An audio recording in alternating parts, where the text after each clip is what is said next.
ये इस तरह के माइक्स होते थे, ये ऐसे।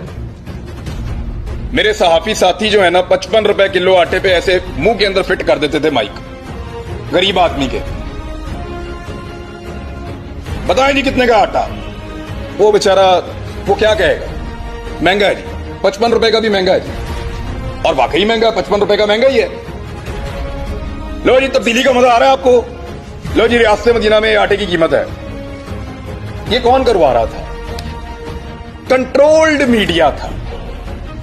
आज 155 रुपए का आटा कराची में मिल रहा है। सारे सहाफी वो वाले जिंदा हैं। ये वाला माइक भी बिल्कुल ठीक है,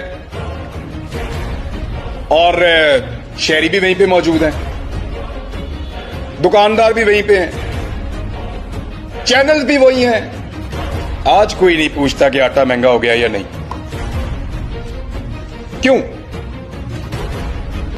तो उसके बाद अब आटा महंगा थोड़ी होगा, पेट्रोल महंगा थोड़ी होगा, बिजली महंगी थोड़ी होगी।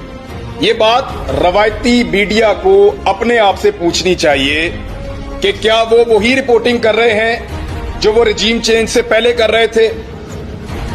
अगर तो वो नहीं कर रहे तो इसका मतलब है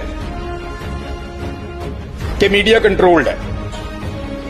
इस दफा एक चीज का फर्क पड़ गया है, और वो फर्क ये है कि सोशल मीडिया ने रवायती मीडिया की जगह ले ली।